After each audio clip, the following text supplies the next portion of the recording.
Pengorbanan Tuhan Yesus di kayu salib agar supaya manusia itu memperoleh namanya keselamatan. Karena keselamatan ini kembali di dalam Filipi 2 ayat 12-13. Saudara-saudaraku, penekanan daripada Rasul Paulus kepada jemaat yang ada di Filipi, kamu senantiasa taat, karena itu tetaplah kerjakan keselamatan dengan takut dan gentar. Bukan saja seperti waktu aku masih hadir, tetapi terlebih pula sekarang waktu aku tidak hadir. Jadi keselamatan itu harus dikerjakan, bukan tidak. Bukan ada istilah orang mengatakan sekali selamat tetap selamat, selamatnya di mana? Tetapi keselamatan itu harus kau kerjakan sebagai orang Kristen. Jangan cuma rajin berdoa, bukan cuma rajin baca Alkitab. Bahkan ada orang tidak pernah buka Alkitab. Istilahnya orang, aduh, bagaimana dia beli baru, begitu juga.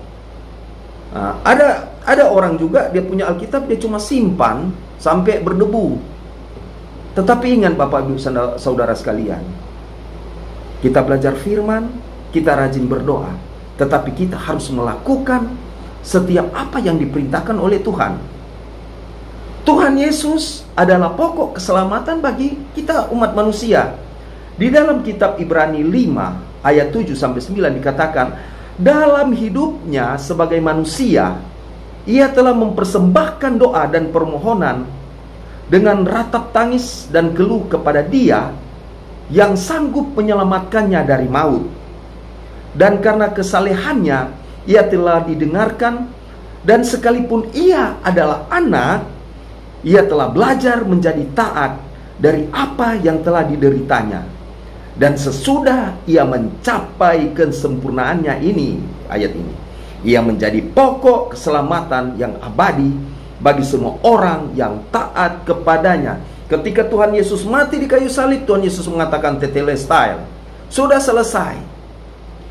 Tuhan Yesus yang pertama menebus manusia dari dosa. Yang kedua, lewat pengorbanan Tuhan Yesus di kayu salib, sehingga Dia menang atas maut.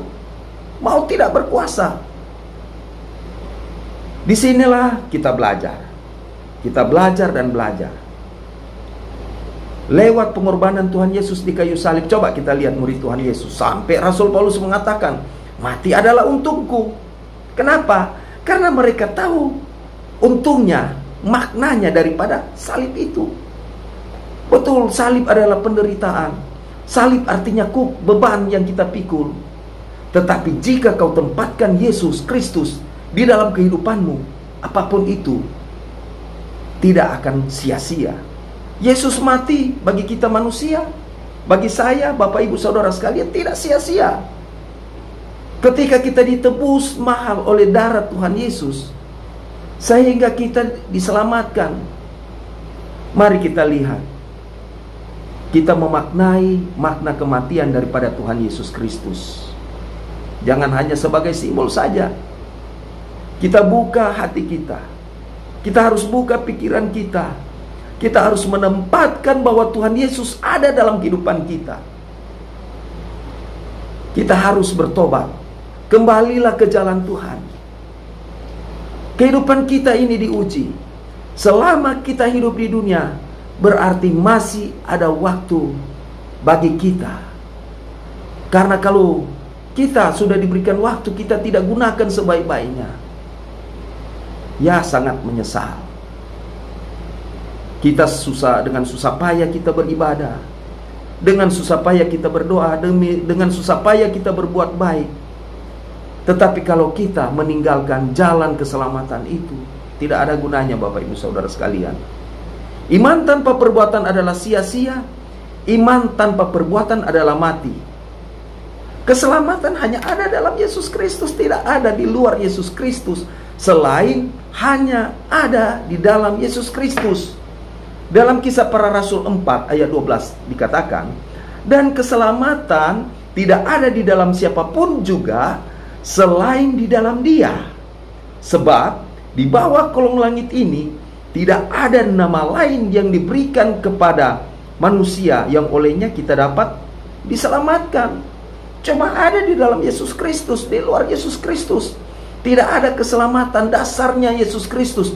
Temalion gar alon, odes dunatai tenai paraton, keimanon hos estin, Yesus Kristus. 1 Korintus 3 ayat 11. Karena tidak seorang pun yang dapat meletakkan dasar lain daripada dasar yang telah diletakkan, yaitu Yesus Kristus. Dasarnya adalah Yesus Kristus. Semuanya adalah Yesus Kristus. Yesus mengatakan, "Akulah jalan kebenaran dan hidup. Ada seorang pun yang dapat datang kepada Bapa tanpa melalui aku." Yesus adalah jalan kebenaran itu. Yesus adalah jalan keselamatan itu. Di dalam Yesus Kristus manusia memperoleh keselamatan. Mulai saat ini, mari kita memperbaiki hidup kita. Kita sebagai umat Kristen yang akan merayakan hari Paskah. Kita rangkul keluarga kita. Kita mulai hidup di dalam Tuhan. Apapun itu, kita harus serahkan kehidupan kita ke dalam tangan Tuhan. Coba kita lihat tanda-tanda akhir zaman sudah di depan mata kita. Terjadi perang di mana-mana, kejahatan di mana-mana. Baru-baru lagi ini di media sosial, orang tua gara-gara cuma menikmati hal yang bagi dia enak, akhirnya anak di rumah itu dia kasih biar. Bayi itu baru di media sosial, ngeri. Anaknya itu dia telepon agar supaya baby sisternya itu bisa menjaga anaknya. Dia kasih biar 10 hari, ternyata dia telepon tuh baby sister itu tidak datang ke rumahnya. Tanpa disadari itu anak itu 10 hari dia tidak makan. Akhirnya sang anak itu meninggal. Saya lihat, ngeri saya. Sampai itu anak itu tidak makan, dia ambil tuh compengnya, dia isap. Dia menangis. Karena apa? Memang sudah tidak isi. Itu anak itu ada di box. Kasihan. Ngeri. Betapa ngeri. Cuma gara-gara kenikmatan, orang tua meninggalkan. Tidak punya tanggung jawab dalam rumah tangga. Ini cuma contoh saja. Bukan saya mempersalahkan. Tetapi marilah kita melihat keluarga kita yang paling utama. Didik anak sebaik-baik mungkin. Jadilah seorang bapak yang baik. Jadilah seorang ibu yang baik. Sehingga gambaran Kristus ada dalam kehidupanmu. Sebagai orang Kristen kau harus jadi teladan, jadi contoh. Karena kita ini hidup, kembali lagi, kita hidup di negara ini bukan cuma kita agama Kristen. Ada agama lain, agama Muslim. Kita hormati mereka agar supaya mereka lihat ternyata kita orang Kristen itu orang Kristen yang punya adab, punya moral yang tinggi. Sedangkan waktu Tuhan Yesus hidup di dunia, dia mewartakan tentang Injil, tetapi ada agama lain. Ada agama Yahudi, ada agama-agama penyembah berhala. Tetapi justru ketika mereka lihat teladan Kristus, mereka datang kepada Kristus Yesus. Orang Kristen harus seperti itu. Jadilah surat terbuka, jadilah contoh, jadi teladan. Jadilah seorang Kristen yang baik ketika kita bekerja di kantor, ketika kita bekerja di sawah, ketika kita bekerja sebagai nelayan. Tetapi cermin Kristus selalu kita bawa. Disitulah orang akan segani, aduh ternyata orang Kristen ini bukan cuma jago berbicara firman, bukan jago berbicara di atas mimbar, tetapi benar-benar menjadi seorang Kristen yang sejati, menjadi teladan dan contoh. Ayat terakhir Galatia 5 ayat 22-23 dikatakan, tetapi buah roh ialah kasih, sukacita, damai sejahtera, kesabaran, kemurahan, kebaikan, kesetiaan, kelemah lembutan, penguasaan diri. Tidak ada hukum yang menentang hal-hal itu. Jadi di sini lewat usaha keselamatan yang kita kerjakan, menghasilkan namanya buah-buah roh. Ketika kita mengerjakan keselamatan itu dengan takut dan gentar, sehingga muncul buah-buah kasih. Buah kasih, sukacita, buah-buah roh, damai sejahtera, kesabaran, belajar sabar, belajar apa? Belajar kasih, mengasihi sesama kita. Tuhan Yesus mengatakan, kasihlah sesamamu manusia seperti dirimu sendiri. Belajar untuk rendah hati, jangan sombong. Kebanyakan banyak orang jatuh karena sombong. Ketika dia punya jabatan, ketika dia punya uang banyak, ketika dia mulai sombong, hati-hati. Karena disitulah letak kehancuran. Mulai saat ini, ketika kita berhadapkan dengan hari Paskah, rubahlah kehidupan kita. Jadilah seorang Kristen yang taat setia kepada Tuhan Yesus. Hiduplah berkenan. Puji Tuhan, sahabat Skylight, tadi kita sudah diberkati dengan firman Tuhan. Dan bagi Anda sahabat-sahabat Skylight yang baru bergabung bersama-sama dengan kami, firman Tuhan pada malam hari ini disampaikan oleh Evangelis Ronald Lambe SP, Ketua DPD Komando Pasukan Kristus Sulawesi Utara, dengan tema keselamatan harus dikerjakan dengan takut dan gentar. Dan pembacaan firman pada malam hari ini sudah diambil dari Filipi 2 ayat 12 sampai 13. Puji Tuhan sahabat Skylight, program Blessing in the Spirit malam hari ini juga kami siarkan langsung melalui Facebook di akun Facebook Skylight Radio. Bagi Anda sahabat-sahabat Skylight dapat langsung berinteraksi bersama dengan kami melalui kolom komentar yang ada selama live ini berlangsung, baik itu berupa pertanyaan atau pokok doa, ataupun ada kesaksian yang rindu Anda bagikan, silahkan. Kami selalu menantikan sampai pukul 21 nanti. Dan sementara kita menunggu komentar atau pertanyaan dari sahabat-sahabat Skylight, pada kesempatan ini kita akan berbincang-bincang atau berdiskusi sedikit atau ingin pemahaman yang lebih dalam tentang firman Tuhan pada malam hari ini. Pak Ronald, kalau setelah mendengarkan firman Tuhan tadi, kita bisa mendapatkan penguatan lagi bahwa keselamatan yang kita terima itu semata-mata hanya karena anugerah Allah, bukan usaha kita, bukan ya. Nah, tetapi di sini juga Rasul Paulus mengingatkan kepada kita bahwa keselamatan yang sudah kita terima bukan semerta-merta kita masa bodoh begitu saja, sudah selamat, dan akhirnya kita tidak, yang kalau Rasul Paulus berkata di sini, tidak mengerjakan keselamatan dengan takut dan gentar. Nah, yang tertarik di sini kalau kita melihat kata kerjakan di sini, kalau di dalam bahasa Inggrisnya work out ya. Jadi menyelesaikan, jadi kita, atau kalau dengan kata aslinya katergazomai. Nah, jadi kita bukan bekerja untuk mendapatkan keselamatan, tetapi kita menyelesaikan keselamatan yang sudah kita terima. Dengan kata lain, bahwa menjaga itu, jadi harus terus dilakukan, menjaga sampai memang benar-benar selesai sesuai sampai dengan akhir. Nah, yang menarik di sini, di dalam aplikasi kehidupan kita sehari-hari, bagaimana kita mewujudkan atau cara-cara kita mengerjakan keselamatan itu dengan takut dan gentar. Galatia 5 ayat 24 dikatakan, barang siapa menjadi milik Kristus Yesus, dia harus menyalibkan keinginan daging. Nah, kalau berbicara keinginan daging, ini tidak segampang orang bicara begini. Karena contoh, keinginan daging emosional, seringkali contoh di dalam rumah tangga, seringkali laki-laki, ini identik, kebanyakan laki-laki itu emosional lebih tinggi daripada perempuan. Tetapi justru juga ada perempuan juga yang emosional. Dikatakan apa? Barang siapa mengatakan bahwa barang siapa menjadi milik Kristus Yesus, dia harus menyalibkan keinginan daging dari segala perbuatan hawa nafsu dan keinginannya. Galatia 5 ayat 24. Berarti melepaskan keinginan daging itu. Biasa pemarah berarti harus tinggalkan. Biasa orang itu pengbadusta mesti tinggalkan.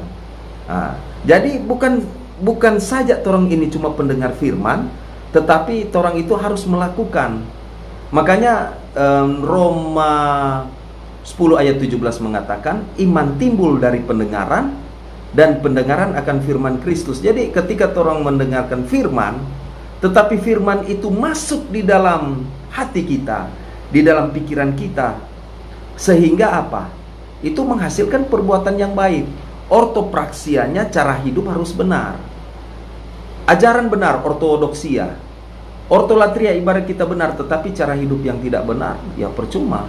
Iman tanpa perbuatan adalah sia-sia, iman tanpa perbuatan adalah mati. Aplikasi hidup kita sebagai orang Kristen harus mencerminkan kekristenan itu sendiri.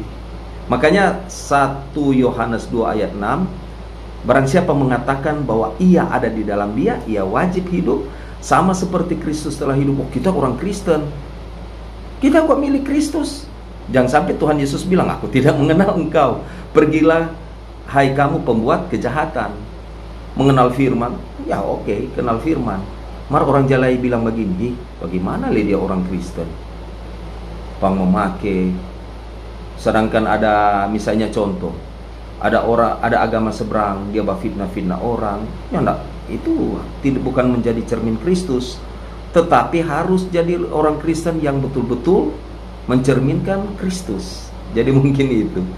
Nah, lanjutnya mungkin ini, ya. Mungkin masih ada yang bertanya-tanya, bagaimana maksud mengerjakan keselamatan dengan takut dan gentar? Maksudnya seperti apa itu? Keselamatan itu, jadi kita harus ambil, kita harus raih, kerjakan itu dengan takut dan gentar. Artinya kita harus takut kepada Tuhan. Makanya dikatakan begini, di dalam kitab Lukas 12 ayat 5 dikatakan, aku akan menunjukkan kepada kamu siapakah yang harus kamu takuti. Takutilah dia yang telah membunuh, mempunyai kuasa untuk melemparkan orang ke dalam neraka. Sesungguhnya aku berkata kepadamu, takutilah dia. Berarti takut akan Tuhan. Tapi orang ketika rupa betul-betul jo, mana bicara ini lalu so rohani, dia lebih takut DP pimpinan. Tetapi kalau Tuhan, asik kok Tuhan tidak lihat, nanti sakit baru dia mau cari Tuhan. Makanya ditekankan di sini yang tadi Lukas 12 ayat 5, takutlah kepada Tuhan yang berkuasa melemparkan orang ke dalam neraka itu. Kemudian di hadapan Tuhan kita tidak ada apa-apanya. Semuanya itu telanjang dan kita akan diminta pertanggungjawaban. Di dalam Ibrani 4 ayat 13 dikatakan, dan tidak ada satu makhluk pun yang tersembunyi di hadapannya, sebab segala sesuatu telanjang dan terbuka di depan mata Dia, yang kepadanya kita harus memberikan pertanggungjawaban. Kembali, iman itu bekerja karena kasih. Jadi setiap perbuatan kita harus nyata. 1 Korintus 13 ayat 4-7 dikatakan, kasih itu sabar, kasih itu murah hati, dan seterusnya. Ia tidak bersukacita karena ketidakadilan, tetapi ia bersukacita karena kebenaran. Ia menutupi segala sesuatu, percaya segala sesuatu, mengharapkan segala sesuatu, sabar menanggung segala sesuatu. Belajar sabar, belajar apa? Belajar untuk menahan diri. Kembali lagi, jangan sombong. Jadi hal-hal itu yang, jadi buah kasih itu harus Tuhan tunjukkan, berarti berbicara buah roh. Berarti harus nyata, aplikasi nyata, bukan cuma karena mulut. Pintar berbicara, bukan cuma karena cakap, tuh laki-laki sana memang laki-laki gagah, dia lagi pendeta pakai stola, ya cek kemari. Nah, seperti kenyataan. Artinya jadilah orang Kristen yang baik. Itu. Ya. Satu lagi Pak, yang menarik untuk didiskusikan atau dipahami lebih dalam tentang ketaatan. Jadi kalau di pembacaan kita tadi juga berbicara tentang ketaatan. Yang di sini kalau kita lihat ada 3 macam ketaatan yang Rasul Paulus inginkan kita lakukan. Kalau melihat seperti firman Tuhan tadi yang sudah disampaikan oleh Pak Ronald, yang pertama harus senantiasa taat, berarti kita harus konsisten. Iya kan Pak, senantiasa. Nah, yang kedua ketaatan itu tidak dibatasi oleh situasi apapun, seperti Rasul Paulus katakan kan, bukan saja seperti waktu aku hadir, terlebih pula waktu aku tidak hadir. Iya. Berarti jangan nanti ketika kita misalnya diperhadapkan di kehidupan sehari-hari, nanti taat kepada Tuhan atau melakukan firman Tuhan, nanti kalau Tuhan ada, maksudnya kita merasa atau tidak dengan orang lain misalnya yang memberi perintah kepada kita, karena orangnya ada, kita rajin-rajin ketika dilihat. Iya kan? Kalau orangnya tidak ada, kembali malas. Iya. Nah, jadi tidak konsisten dan tidak dipengaruhi oleh situasi yang ada. Iya, benar. Jadi ketaatan kita tidak harusnya tidak dipengaruhi oleh situasi. Iya, jelas. Meskipun Tuhan melihat atau tidak, karena asik anak dapat lihat toh. Tuhan tidak lihat bikin dosa. Iya. Yang ketiga, bahwa kita harus melakukan atau harus taat karena memang kita didasarkan pada hormat, rasa hormat kepada Allah yang berlandaskan kasih. Dan semuanya itu kita lakukan dengan kerendahan hati. Betul. Ya. Bisa mungkin ada pemahaman lebih dalam lagi, Pak. Kita mengasihi, tetapi Allah lebih dulu mengasihi kita. Coba kita maknai daripada hukum kasih. Kasihilah Tuhan Allahmu dengan segenap hatimu, dan dengan segenap jiwamu, dan dengan segenap akal budimu. Berarti kalau mencintai Tuhan jangan setengah-setengah. Taat dan tabah dan setia lah, itu dari Gemim, itu ada lagu Gemim. Ikutlah jalanku. Jadi mengikuti Tuhan itu ada dulu lagu juga, mengikut Yesus keputusanku, mengikut Yesus. Ada tuh salah satu orang kaya tanya begini, Tuhan, bagaimana kira-kira cara mengikut Engkau? Pertama Tuhan Yesus bilang, menyangkal diri, berarti menyangkal Tuhan. Kita manusia penuh dengan dosa, penuh dengan kelemahan. Kita ini Tuhan banyak kurang-kurang. Menyangkal diri. Pikul salib. Pikul berarti salib itu adalah beban.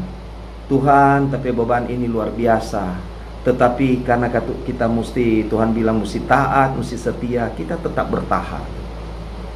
Tetap bertahan Tuhan sampai, makanya itu Rasul Paulus bilang, kalau mau berlari jangan cuma berlari sampai pada tujuanmu.